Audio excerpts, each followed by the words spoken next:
那在这儿呢，我们再来请教一下孙医生啊，您从拍片的时候啊，这个观察来看，比如说我们有一些人呢，他是有长期的运动习惯的，但是呢，还有一些人他可能没有长期的运动习惯啊，不大动。那这些是不是有一眼就能看出来的差异？对，我们在临床工作中啊，这个差别其实非常的明显。就比如说长期保持这个活动的人，哪怕年纪都不小了，那么他的肌肉状态啊、关节的这个灵活度都非常的好，在检查的时候配合度也高。那么对于一些久坐不动的这个患者来讲，往往做一些简单体位上的配合都会感觉到很吃力。这个其实就是身体已经在提醒您了，它已经很久没有被好好的用过了。所以这个词儿啊，运动这个词儿，我们其实要正确的来理解它啊。它不是说我们要像运动员一样来练出多好的体能，而是要让身体始终好用。对，这个说法其实非常贴切，尤其是对于我们中老年人朋友来说，运动的核心目标呢，它其实是维持身体的一个功能，而不是说挑战极限。只要身体还能顺畅地完成日常生活中的运动，比如说走路、弯腰，或者是抬手、起身，那运动其实就是有价值的。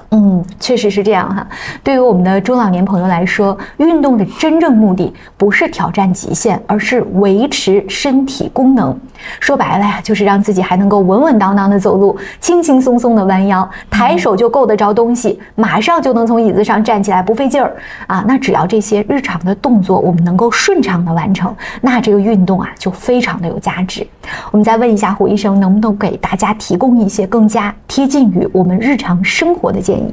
可以。比如说刚才提到的走路，其实是最基础也是最安全的运动，它可以分为几次完成，不需要一次性走很久。再比如说呢，我们做一些简单的拉伸，活动活动肩膀、腰背、膝关节，还有一些简单的力量练习，比如说我们扶着椅子做下蹲运动，其实这些都是可以的。重点不是运动的多复杂，而是要长期的坚持，要注意安全。好的啊，长期坚持很重要。那接下来呢，我们再来聊一聊啊，很多人都非常容易忽略掉的一个问题，但是它同样对于我们的身体影响非常深远，那就是作息和情绪。很多人都会觉得身体好不好，那主要是吃和动来解决的。但是其实啊，心态和作息对于我们身体的影响，它一点都不比饮食和运动小。长期睡眠不好，心里总是紧绷着，我们的情绪波动大，还有那些看不见的压力，其实这些或多或少也会在我们的身体里面留下痕迹。所以呢，我们先来请教一下胡医生哈，您从看片子的这个经验来看，比如说一些朋友他长期的情绪紧张睡眠不好，他在影像上会不会能够有一些看得到的变化？情绪和作息它到底是什么样的一种原理在影响我们的身体结构？会的，其实我们经常会遇到，比如说长期情绪紧张，它会影响到我们的睡眠、食欲，包括身体的一个自我调节能力。那影像上是可以看到一些变化的，并不是说单一的因素造成的，而是很多生活因素其实共同作用出来的一个结果。很多时候我们的身体啊，并不是承受不了吃和动，而是承受不了长期的一个心理压力。那我们在检查当中也会遇到这样的患者。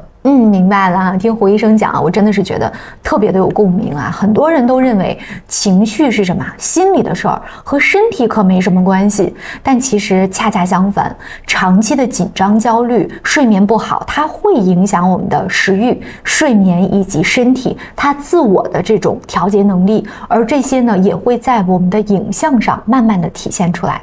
影像上看到的一些变化，它并不是某一件事儿造成的，而是饮食、运动、作息、情绪多种因素共同作用的一个最终结果。所以很多时候呢，我们的身体并不是承受不了吃和动，而是承受不了长期的心理压力。所以呢，我也非常想问一问啊，对于我们的中老年朋友来说，情绪管理上有没有一些不复杂的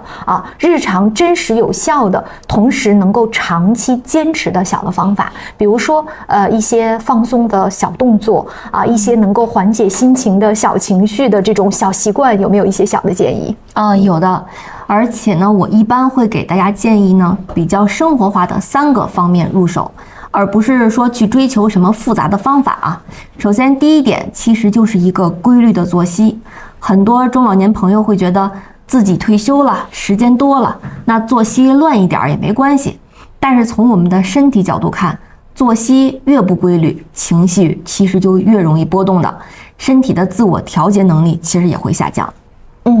也就是说啊，我们这个睡觉这件事儿啊，其实和情绪的关系是非常大的。很多的中老年朋友啊，退休之后，这个时间是完全自由了哈，自我掌控了，作息好像就没有那么讲究了。什么时候困了，哎，咱就睡一会儿；不想睡了呢，就熬一熬。有的时候白天睡多了，晚上反而又睡不着了啊。结果这样的作息一乱，身体的生物钟就被打乱了，情绪呢就容易变得非常的烦躁，心里呢也容易觉得不踏实，而我们的身体本身它的自我调节能力也会随之下降。